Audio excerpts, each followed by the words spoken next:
Hello everyone, आप सभी का स्वागत है मेरे आज की इस क्लास में। आज हम क्या पढ़ने वाले हैं? लिखित प्रश्नों को पढ़ने वाले हैं अध्याय 2 का। अध्याय 2 का 2 क्लास हो चुका है, जिसमें हमने 2 टाइप का प्रश्न पढ़ लिया। हमने 2 विधि को सीख लिया। एक पहले नंबर पर आपने सीखा विलोपन विधि और दूसरे नंबर पर आपने सीखा क्या? प्रतिस्थापन विधि। जो रैखिक समीकरण होता है उसको हम 2 विधि से बनाना सीख लिए। अब आपको क्या करना है, ये जो लिखित प्रश्न है आप देख पा रहे हैं कि बोर्ड पर एक प्रश्न मैंने पहले से ही लिख कर रखा है। ऐसा ही लिखित प्रश्न आपको मिलेगा। अब प्रश्न में जैसा जैसा बोला जा रहा है पहले हम उसके हिसाब से वैसा वैसा करते जाएंगे। उसके हिसाब से करने के बाद आप देख पाएंगे कि आपको 2 रैखिक समीकरण मिलेगा। अब रैखिक समीकरण मिलने के बाद आपका मन कि आप उसको विलोपन विधि से बनाना चाहते हैं कि प्रतिस्थापन विधि से बनाना चाहते हैं। जिस भी विधि से बनाएंगे उत्तर दोनों में ही क्या आएगा? समान आएगा। चलिए पहले प्रश्न को पढ़ते हैं और समझते हैं प्रश्न में क्या क्या बोला जा रहा है। हमारे पास प्रश्न क्या लिखा है कि 2 संख्याओं का योग है 25 और उनके व्युत्क्रमों का योग कितना है? 1/4 है। तो संख्याएं ज्ञात कीजिए। अब 2 संख्याओं का योग है 25 को कौन कौन सा संख्या है हमें नहीं मालूम, पर इतना मालूम है कि उन दोनों को जोड़ने से कितना मिलेगा? 25 मिलेगा। कैसे मालूम चला ये? क्योंकि ये आपके प्रश्न में ही लिखा है कि 2 संख्याओं का योग क्या है? 25 है। संख्या क्या है नहीं दिया है, यानी क्या करना है? गणित का एक नियम ये होता है कि जिस प्रश्न को आप हल कर रहे हैं उसको हल करने के लिए जिन जिन मानों की जरूरत होती है, अगर वो आपके प्रश्न में दिया हुआ है तो बहुत अच्छी बात है। अगर नहीं दिया है तो आपको क्या करना होता है? मान कर गणित को बनाना होता है। इस प्रश्न में 2 संख्याओं का योग बोल रहा है, पर वो संख्या है कौन कौन सा उसके बारे में नहीं बोला गया। तो अब हमें क्या करना होगा? मानना होगा। तो हम मानते हैं कि माना कि वो संख्याएं कौन कौन सा है? x और y है। x और y है। आप चाहे तो उसको m और n भी मान सकते हैं, आप चाहे तो p और q भी मान सकते हैं। हमने क्या क्या मान लिया? x और y मान लिया। ये है हमारा क्या? 2 संख्याएं। आगे बोलता है कि इनका योग, योग यानी होता है जोड़, यानी जब हम दोनों को जोड़ेंगे तो कितना मिलेगा आपको? 25 मिलेगा। आगे क्या लिखा है पहले इसको पढ़ के समझ लेते हैं, उसके बाद स्टेप बाय स्टेप हम हल करना चालू करेंगे। आगे लिखता है कि उनके व्युत्क्रमों का योग। अब एक शब्द आपको दिख रहा है यहाँ पर, क्या? व्युत्क्रम। तो सबसे पहले हम समझ लेते हैं कि ये व्युत्क्रम बोलते किसको है। देखिए यहाँ पर किसका बोला है? उनके। उनके यानी किन के बारे में बोल रहा है? कि जो भी 2 संख्याएं हैं उनका व्युत्क्रम। तो देखिए एक संख्या को हमने मान के रखा है x और एक को मान के रखा है क्या? y। तो व्युत्क्रम यानी होता है x का व्युत्क्रम होगा 1/x और y का व्युत्क्रम क्या होगा? 1/y। करना क्या? शॉर्टकट का तरीका ये होता है कि देखिए यहाँ x के बटे में कोई भी अंक, कुछ भी संख्या नहीं दिख रहा है आपको, यानी आप जानते हैं कि बटे में क्या होगा? 1 होगा, क्योंकि हर में 1 होने से इसको लिखने की जरूरत नहीं होती है। या फिर कोई भी अंक नहीं लिखा है, इसका मतलब ये होता है कि उसके हर में कितना है? 1 है। तो आप उसको पलट के लिख दीजिएगा, हर को अंश में और अंश को हर में। यहाँ पे भी मैंने वही किया, हर को कहाँ लिख दिया? अंश में, और अंश को कहाँ लिख दिया? हर में। ये उसका क्या होता है? व्युत्क्रम होता है। ये ट्रिक है, याद करने का सरल तरीका है कि आपको कभी भी व्युत्क्रम पूछा तो आप ऐसे करके पलट कर लिख सकते हैं। अब देखिए प्रश्न जैसा जैसा बोल रहा है सबसे पहले हम वैसा वैसा करते जाएंगे। प्रश्न क्या बोल रहा है तो हम इसको प्रश्नानुसार लिख लेते हैं, क्योंकि प्रश्न के अनुसार हम काम करेंगे। प्रश्न बोल रहा है कि दोनों संख्याओं का योग कितना है? 25 है। तो ठीक है, योग कर लेते हैं। योग यानी हम जानते हैं क्या? जोड़। तो x और y को जोड़ने से कितना मिलेगा? आपको बोल रहा है 25। इसीलिए मैंने क्या लिखा? x + y = 25 लिख दिया। अब देखिए आप इसको अगर ध्यान से देखेंगे तो देख पा रहे हैं कि एक रैखिक समीकरण है। क्यों? क्योंकि देखिए x और y दोनों ही चर आपके बायां पक्ष में हैं और अचर राशि कहाँ पर है, दायां पक्ष में है। साथ ही साथ हम ये भी देख पा रहे हैं कि दोनों ही चर का घात कितना है, एक एक है, यानी एक हमारा रैखिक समीकरण मिल गया। तो इसको हम मान लेते हैं समीकरण नंबर 1। अब आगे प्रश्न जैसा बोलेगा हम वैसा करेंगे। आगे प्रश्न बोल रहा है कि उनके व्युत्क्रमों का योग, किनके व्युत्क्रम, x और y का व्युत्क्रम। तो लिख लेते हैं, x का व्युत्क्रम होता है 1/x और y का व्युत्क्रम होता है क्या, 1/y। इनका योग कितना बोल रहा है, 1/4 है, प्रश्न में ही लिखा है। अब इसको अगर हम ध्यान से देखें तो ये हमारा रैखिक समीकरण नहीं है। क्यों, क्योंकि देखिए चर कहाँ पर है, चर आपके हर के नीचे में लिखा है, बटे के नीचे में हर में लिखा गया है किसको, चर को। इसीलिए हम इसको क्या मानेंगे कि ये हमारा रैखिक समीकरण नहीं है। इसको और भी आगे हल करेंगे, करने के बाद आपको क्या मिलेगा, रैखिक समीकरण मिलेगा। चलिए हल कर लेते हैं। अब देखिए बटे के रूप में है 1/x लिखा है और लिखा है 1/y। तो आपको करना क्या है, अगर हम इसको ध्यान से देखें तो ये भिन्न के रूप में लिखा हुआ है। बटा वाला संख्या को हम क्या बोलते हैं, भिन्न बोलते हैं। यहाँ पर भी देखिए ये बटे के रूप में है और यहाँ पर ये किस रूप में है, बटे के रूप में है। तो इसको आगे हल करने के लिए हमें क्या करना होगा, हर हर का गुणा कर कर हर में लिखना होगा और फिर क्या करना होगा, त्रियक गुणा करना होगा। तो हम देख पा रहे हैं कि हमारे शुरू वाले हर में क्या है, x है और हमारे दूसरे हर में क्या है, y है। यानी दोनों को हमें आपस में क्या करना है, गुणा करना है। तो x को y के साथ गुणा करने से कितना मिलेगा, xy मिलेगा।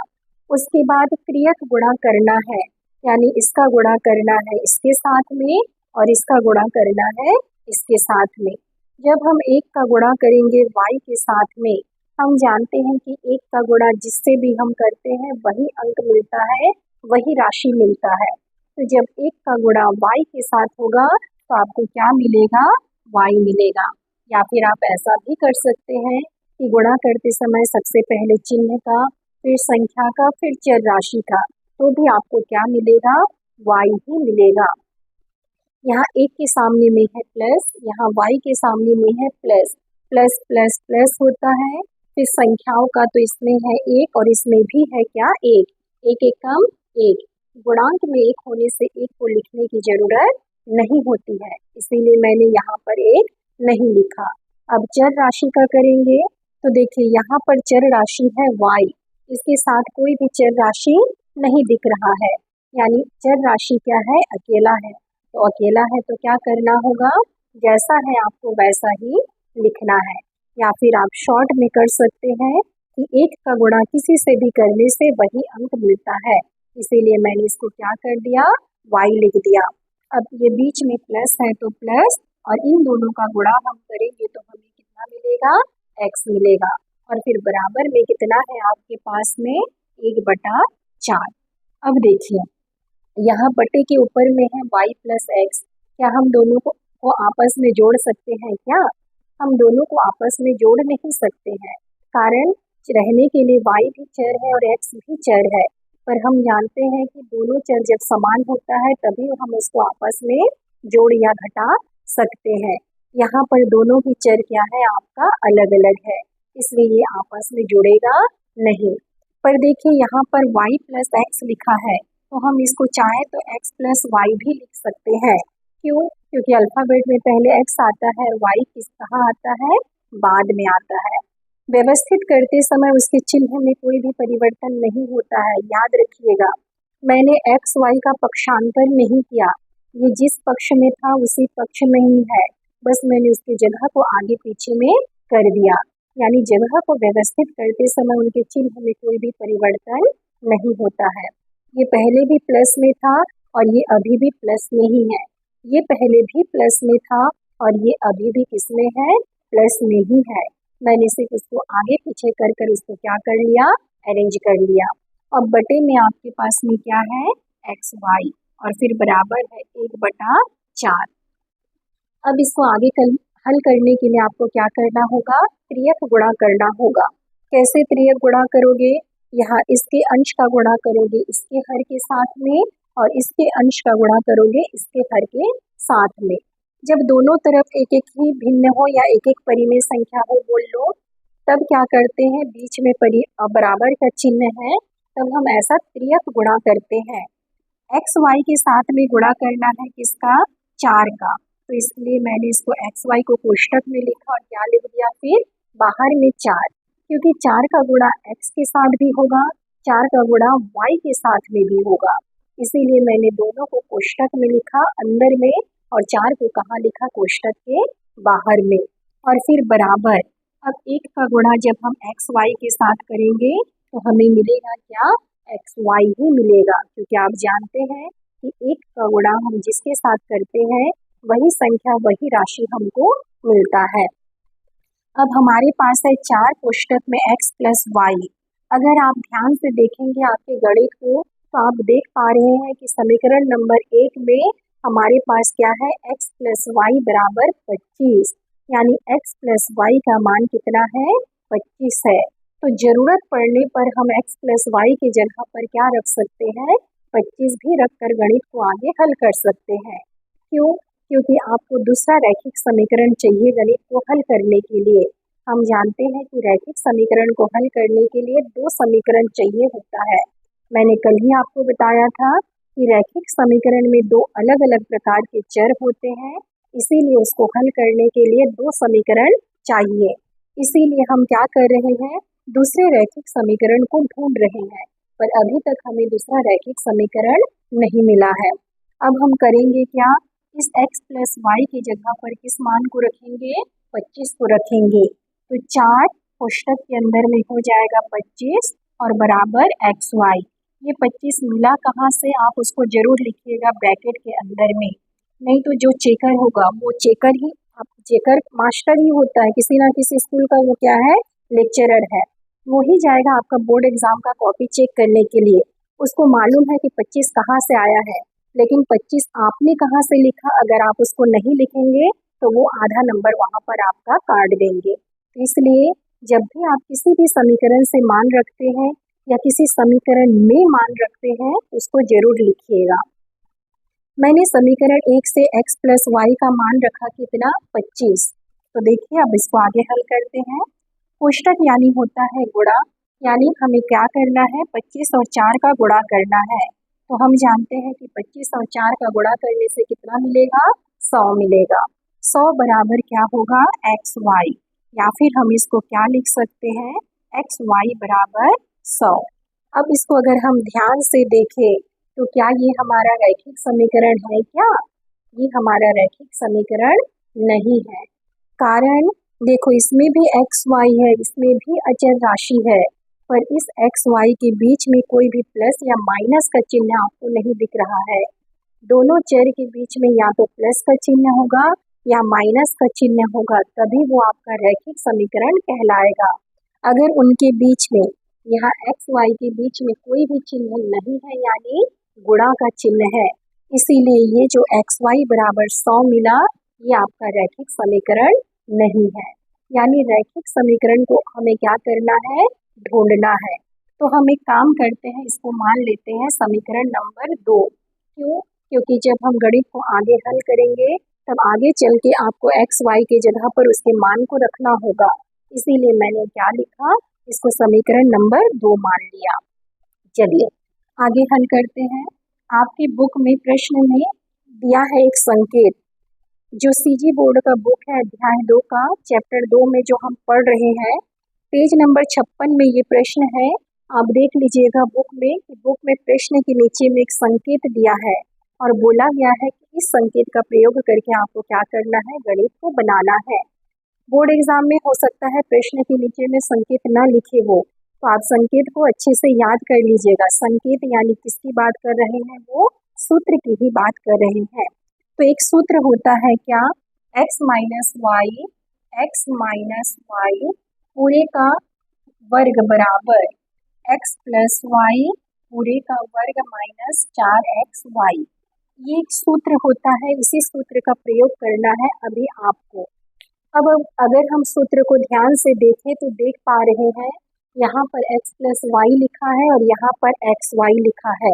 यानी हमें क्या करना होगा, अब सूत्र में समीकरण 1 से x प्लस वाई का मान रखना होगा और समीकरण नंबर 2 से एक्स वाई का मान रखना होगा।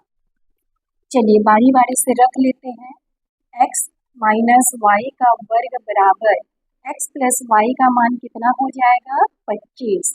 25 का क्या होगा, वर्ग, माइनस 4। 4 के बाद आपको कोई चिन्ह नहीं दिख रहा है, यानी 4 के बाद कौन सा चिन्ह लगा हुआ है, गुणा का चिन्ह। उसके बाद है एक्स वाई। हम समीकरण नंबर 2 में देख पा रहे हैं कि एक्स वाई का मान कितना है, आपके पास में 100 है, इसीलिए हमने इसकी जगह पर क्या लिखा, 100 लिखा। ये मान हमें कहाँ कहाँ से मिला है, समीकरण 1 व 2 से मिला है, जिसको हमने वहाँ लिख दिया। अब क्या करना है आपको, अब देखिए इसको हल करेंगे तो आपको क्या मिलेगा, x माइनस वाई का वर्ग बराबर 25 का वर्ग, यानी क्या होता है, 25 को 2 बार गुणा करना है। किसी भी संख्या का वर्ग यानी उसको 2 बार आपस में गुणा करना होता है, इसीलिए मैंने क्या लिखा, 25 का वर्ग बराबर 25 गुणा 25, फिर माइनस 4 गुणा 100। x माइनस वाई पूरे का वर्ग बराबर, इनको आपस में गुणा करने से कितना मिलेगा आपको, 625 मिलेगा, और इन दोनों को आपस में हम गुणा करेंगे तो कितना मिलेगा, 400। 625 में से जब हम 400 को घटाएंगे तो आपको कितना मिलेगा, 225 मिलेगा। बायां पक्ष में है x माइनस वाई पूरे का वर्ग। आप जानते हैं कि रैखिक समीकरण किसको कहते हैं, जिसमें घात कितना होता है, एक एक होता है। यहाँ पर आप देख पा रहे हैं कि घात में कितना लिखा है, 2 लिखा है, यानी गणित को आगे और भी हल करना होगा, तब जाके आपको क्या मिलेगा, दूसरा रैखिक समीकरण मिलेगा। अब तक आपको रैखिक समीकरण तैयार मिलता था, हम उसको केवल विलोपन या प्रतिस्थापन जिस भी विधि से बोलता था उस विधि से उसको बनाकर हल कर लेते थे। इस प्रश्न में आपके पास में रैखिक समीकरण नहीं दिया गया है, बल्कि उसने कुछ लिख कर छोड़ दिया, उसने जो जो हिंट दिया उसके हिसाब से काम किया और करते जा रहे हैं। तो एक समीकरण तो शुरू में ही मिल गया, अब दूसरे समीकरण को हम ढूंढ रहे हैं। अब इसको आगे कैसे हल करेंगे, ये जो घात में 2 है, इस 2 का हम क्या कर देंगे, पक्षांतर। घात में जब 2 होता है तो तब हम उसको क्या बोलते हैं, वर्ग बोलते हैं, और हम जानते हैं कि वर्ग पक्षांतर होके क्या बन जाता है, वर्गमूल बन जाता है। 225 का वर्गमूल कितना होता है, 15 होता है। देखिए वर्ग और वर्गमूल, घन और घनमूल आप याद करके रखिएगा, 2 से लेकर कम से कम 20 तक का याद होगा आपको, तो समय बचेगा आपके पास में। जैसे मैंने यहाँ 25 गुणा 25 को सीधा 625 लिख दिया, क्योंकि मुझे याद है कि 25 का वर्ग कितना होता है, 625। जिस बच्चे को नहीं मालूम है वो क्या करेगा, पीछे रफ में गुणा करेगा, गुणा कर फिर वो 625 को लिखेगा, तो गुणा करने में उसका समय 1 मिनट जरूर लगेगा, और समय आपके पास लिमिट समय होता है 3 घंटा। उसी 3 घंटे में आपको पूरा क्वेश्चन पेपर क्या करना है, सॉल्व करना है। तो ये जो वर्ग संख्याएं होती हैं, जो वर्गमूल होती हैं, इन सबको याद रखने से क्या होता है, टाइम आपका जो होगा वो मैनेज होगा, क्योंकि 3 घंटे में हमें पूरा सॉल्व करना है। अब देखिए ये जो 225 का वर्गमूल, 225 का वर्गमूल कितना होता है, 225 का वर्गमूल होता है 15। अब हमारे पास में क्या मिला, x माइनस वाई बराबर 15। अगर इसको हम ध्यान से देखें तो देख पा रहे हैं कि अब ये हमारा दूसरा रैखिक समीकरण है। क्यों, क्योंकि दोनों चर बायां पक्ष में है, अचर है दायां पक्ष में, और दोनों चर के बीच में कौन सा चिन्ह है आपका, माइनस का चिन्ह है। तो इसको मान लेंगे हम क्या, समीकरण नंबर 3। एक रैखिक समीकरण यहाँ पर है समीकरण नंबर 1 में, एक रैखिक समीकरण यहाँ है समीकरण नंबर 3 में। अब दोनों रैखिक समीकरण हमें मिल चुका है, अब हमें इसको हल करना है। अब आपका मन कि आप इसको विलोपन विधि से हल करना चाहते हैं, इसको प्रतिस्थापन विधि से हल करना चाहते हैं। मैंने कल आपको बोला था कि अगर किसी भी विधि का नाम नहीं लिखा है, लिखित प्रश्न में कभी भी विधि का नाम नहीं लिख के देगा वो आपको, तो आप सबसे पहले अपने रैखिक समीकरण को ध्यान से देखिएगा कि मेरे को रैखिक समीकरण कैसा मिला। रैखिक समीकरण का गुणांक अगर एक एक दिख रहा है तो आप प्रतिस्थापन विधि का प्रयोग कीजिए या विलोपन भी करेंगे तो कोई दिक्कत नहीं है, दोनों में से किसी को भी कर सकते हैं। अगर मैं विलोपन करूं तो भी सरल ही पड़ेगा क्योंकि सीधा सीधा कट जाएगा, गुणांक को बराबर करने की तो जरूरत है नहीं क्योंकि मेरा क्या है, दोनों का ही गुणांक बराबर है। अगर हम समीकरण एक में x और 3 में x को देखें तो देख पा रहे हैं कि दोनों का गुणांक है एक एक।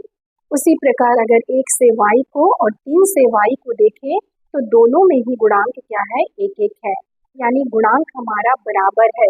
तो गुणांक को बराबर करने की जरूरत नहीं होगी, एक स्टेप आगे बढ़कर आपको क्या करना है, काम करना है। तो हम करेंगे क्या, हम विलोपन विधि का प्रयोग कर लेते हैं और जो समीकरण एक है, सबसे पहले आप देखिए गुणांक को तो देख लिया कि हाँ दोनों में ही बराबर है। अब दोनों में बराबर है तो गणित में किसको लेकर हल करना चाह रहे हैं, हम जानते हैं कि जिसका गुणांक बराबर होता है फिर उसके चिन्ह को देखते हैं। यहाँ पर दोनों का ही गुणांक बराबर है तो आपका मन कि x को लेकर बनाना चाहते हो कि y को लेकर बनाना चाहते हो। x को लेकर बनाओगे तो x के चिन्ह को देखोगे, y को लेकर बनाओगे तो y के चिन्ह को देखोगे। चिन्ह देखते समय ध्यान रखना होता है कि अगर दोनों का चिन्ह समान हुआ, एक जैसा हुआ तो हमें समीकरण को घटाना पड़ेगा, अगर चिन्ह विपरीत है तो हमें समीकरण को क्या करना है, जोड़ना है। तो यहाँ पर अगर मैं y को लेकर गणित को बनाऊं तो इस y के सामने में है प्लस और इस y के सामने में क्या है, माइनस है, यानी दोनों के सामने का चिन्ह कैसा है, विपरीत है, अलग अलग है। तो हमें करना क्या होगा, समीकरण एक में समीकरण 3 को जोड़ना होगा, इसीलिए मैंने समीकरण 1 प्लस समीकरण 3 लिखा। समीकरण एक में है क्या हमारे पास x प्लस वाई बराबर 25 और समीकरण 3 में हमारे पास है x माइनस वाई बराबर क्या, 15। आपने सीख के रखा है कि जब दो समीकरण को हम जोड़ते हैं तो नीचे के समीकरण के चिन्ह में कोई भी परिवर्तन नहीं होता है, लेकिन जब दो समीकरण को हम घटाते हैं तो नीचे वाले समीकरण के चिन्ह को क्या करना होता है, परिवर्तित करना होता है। प्लस कर रहे हैं, जैसा है वैसा ही लेकर गणित को क्या करना होगा, बनाना होगा। अब देखिए इसके सामने में है प्लस और इसके सामने में भी है क्या, प्लस, तो प्लस प्लस होता है क्या, प्लस। प्लस है यानी क्या करना है, जोड़ना है। किसको जोड़ेंगे, गुणांकों को जोड़ेंगे। इसका गुणांक कितना है, एक, इसका गुणांक कितना है, एक, एक में एक जोड़ने से कितना मिलेगा आपको, 2, और चर जैसा है वैसा ही आपको क्या करना है, लिखना है। अब दोनों में से बड़ी संख्या का चिन्ह लगाना है, तो हम देख पा रहे हैं कि दोनों ही संख्या क्या है, बराबर है। बराबर है तो किसी का भी चिन्ह लगा दीजिए, दोनों ही प्लस में है यानी इसके सामने में कौन सा चिन्ह लगेगा, प्लस का चिन्ह लगेगा। पर शुरू प्लस है, हम जानते हैं कि इसको लिखने की जरूरत नहीं होती है। अब y को हल करेंगे तो हम देख रहे हैं ऊपर वाले y के सामने में है प्लस का चिन्ह और नीचे वाले y के सामने में है माइनस का चिन्ह। तो प्लस माइनस होता है क्या, माइनस, यानी आपको क्या करना है, घटाना है। किसको घटाएंगे, गुणांकों को घटाएंगे। इसके सामने में है एक और इसके सामने में भी है क्या, एक, एक में से एक को घटाने से कितना शेष बचेगा, 0, इसीलिए हम इसको क्या करेंगे, काट देंगे। फिर हमने बराबर का बराबर लिख दिया। अब देखते हैं 25 और 15 के सामने कौन कौन सा चिन्ह है। तो देख पा रहे हो कि 25 के सामने में यहाँ कोई भी चिन्ह नहीं है यानी प्लस का चिन्ह है, और 15 के सामने में कोई भी चिन्ह नहीं है यानी प्लस का चिन्ह है। तो प्लस प्लस क्या होता है आपका, प्लस होता है, यानी दोनों को हमें क्या करना है, जोड़ना है। जब हम दोनों को जोड़ेंगे तो हमें कितना मिलेगा, 40। अब दोनों में से बड़ी संख्या है 25, इसके सामने में है प्लस यानी 40 के सामने में क्या लगेगा, प्लस का चिन्ह लगेगा। पर शुरू प्लस है तो लिखने की जरूरत नहीं है।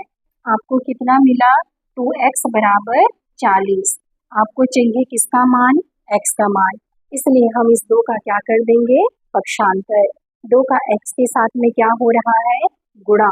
पक्षांतर होगा तो किसमें परिवर्तित हो जाएगा, भाग में, तो बन जाएगा 40/2। जब हम इसको काटेंगे तो कितना मिलेगा आपको, x का मान मिला कितना, 20, ये मिला x का मान 20। अब इस x के मान को जो 20 मिला है इसको आप किसी भी समीकरण में रखिएगा, 1 में रखिए, 2 में रखिए, 3 में रखिए, किसी भी समीकरण में रखने से किसका मान मिल जाएगा, y का मान मिल जाएगा। चलिए हम इसको समीकरण नंबर 1 में रख देते हैं, x बराबर 20 समीकरण 1 में रखने पर, रखेंगे हम समीकरण 1 में, इसलिए सबसे पहले हम समीकरण 1 को लिख लेंगे, x प्लस वाई बराबर क्या है आपके पास में 25। अब देखिए मैं कल भी आपको बोली थी, आज भी मैं आपको बोल रही हूँ, इससे पिछले क्लास में मैंने आपको बताया था कि जब आप समीकरण में मान रखने का काम करेंगे तो समीकरण को एक बार लिख लीजिएगा। समीकरण आपके आंखों के सामने में होगा तो गलती होने की संभावनाएं कम होगी। x की जगह पर रखना है क्या 20, तो मैंने रख दिया, प्लस का प्लस y का y बराबर में कितना है 25। अब गणित को आगे हल करने के लिए आपको क्या करना होगा, 20 का पक्षांतर करना होगा। क्यों? क्योंकि 20 एक अचर राशि है और दायां पक्ष में जो 25 है वो भी क्या है, एक अचर राशि है। हम जानते हैं कि अचर को अचर के साथ में ही हल कर सकते हैं, इसीलिए हम किसका पक्षांतर करेंगे, 20 का। 20 के सामने में कौन सा चिन्ह दिख रहा है आपको, प्लस का। पक्षांतर होगा तो वो किस में परिवर्तित हो जाएगा, माइनस में। बायां पक्ष में क्या शेष बचेगा, y। दायां साइड में जो पहले है आप उसको पहले ही लिख लेंगे, दायां तरफ पहले ही 25 लिखा है इसलिए मैंने 25 लिखा, और ये जो 20 था जो पक्षांतर होके प्लस किस में बदल गया, माइनस में। अब जब हम इन दोनों को हल करेंगे तो आपको कितना मिलेगा, 5। y का मान कितना मिल गया, 5। एक मान मिला x का 20 और एक मान मिला y का 5। आप इसको चेक भी कर सकते हो।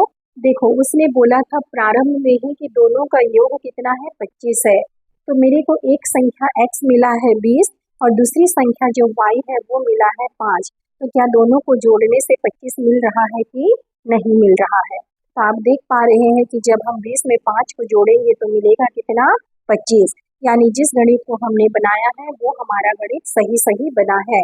अगर दोनों को जोड़ने से 25 ना मिलकर कोई दूसरा अंक मिलता, यानी कहीं ना कहीं कुछ ना कुछ क्या हुआ है, गड़बड़ हुआ है। तो ये था आपका एक प्रश्न। ऐसा ही 2 प्रश्न और है, हम उन दोनों प्रश्न को भी पढ़ेंगे क्योंकि ये महत्वपूर्ण प्रश्न है। आपके प्रश्नावली में 8, 10, 12 प्रश्न दिया है लिखित में, आपको उन सारे प्रश्नों को नहीं पढ़ना है। उनमें से जो सबसे महत्वपूर्ण प्रश्न है, हम जानते हैं कि ये प्रश्न आने लायक है, हम उसी प्रश्न को पहले पढ़ेंगे, तैयारी कर लेंगे। अच्छा नंबर लाने का यही तरीका होता है। मैं भी क्लास में बच्चों को यही बोलती हूँ कि आप उन प्रश्नों को बार बार पढ़िए, उन्हीं का रिवीजन कीजिए जिनको हमें मालूम है कि ये प्रश्न आएगा आपके बोर्ड एग्जाम में। क्योंकि देखिए जो अनसॉल्व्ड पेपर होता है, मैंने क्लास के प्रारंभ में ही बोला था कि अनसॉल्व्ड पेपर आता है जिसमें 5-6 साल का क्वेश्चन होता है, जो बोर्ड एग्जाम में आए हैं वो प्रश्न है। बोर्ड एग्जाम में आया हुआ प्रश्न बहुत बार रिपीट होता है, लगभग 60 से 70% वही प्रश्न आपको मिलेगा क्वेश्चन पेपर में। मैं अनुभव है मेरे को, इसीलिए मैं आपको बोल रही हूँ। आप कक्षा 10 में पहली बार पढ़ रहे हैं और मेरे पास 8-10 सालों का अनुभव है, उसी अनुभव से ही मैं आपको बता रही हूँ कि सबसे पहले जो अनसॉल्व्ड पेपर है आप उसको पढ़िए, पूरा पढ़ के अच्छे से तैयार कर लीजिए। 60-70 हो सकता है कि 80% भी उसमें से ही फंस जाए। बाकी का जो 20-25-30% का बचा होगा, हम बाकी जो महत्वपूर्ण प्रश्न हैं उनको पढ़ेंगे। उनको पढ़ने के बाद उनको बार बार रिवीजन करना है। जब आप सारे प्रश्नों को तैयार कर लेंगे, सारा महत्वपूर्ण प्रश्न आपका तैयार हो जाएगा, आपको लगता है कि हाँ मेरे पास समय अभी और बचा है और मेरे में इतना कैपेसिटी है कि मैं और भी प्रश्नों को हल करके अपने दिमाग में रख सकता हूँ या रख सकती हूँ, तो आप बाद बाकी प्रश्नों को पढ़िए। और अगर आप अपना कैपेसिटी स्वयं जानते हैं कि नहीं इससे ज़्यादा मेरे से नहीं हो पाएगा, तो आप उसी प्रश्न को बार बार पढ़िए और बार बार रिवीजन कीजिए। 80% आपका कहीं नहीं जाने वाला, 80+ ही % आएगा अगर आप अनसॉल्व्ड पेपर को पढ़ते हैं और पढ़ते हैं किसको, जो महत्वपूर्ण प्रश्न है उसको। और 90+ लाना है आपको तो थोड़ा सा और मेहनत करना होगा कि इन प्रश्नों के अलावा 2, 4, 5, 10 प्रश्न, ज़्यादा भी नहीं, मात्र 5-10 प्रश्न या 15-20 प्रश्न ही आपको एक्स्ट्रा पढ़ना होगा। तो चलिए आज का क्लास इतना ही रहने देते हैं। इससे संबंधित जो 2 प्रश्न हैं उन दोनों प्रश्न को भी मैं आपको समझाऊंगी। क्योंकि दोनों ही प्रश्न क्या है, महत्वपूर्ण प्रश्न है। हमें पता नहीं कि तीनों में से वो किसको पूछ दे, इसलिए तीनों को हम पढ़ के अच्छे से तैयार करके रखेंगे। चलिए आज का क्लास इतना ही रहने देते हैं। Thank you.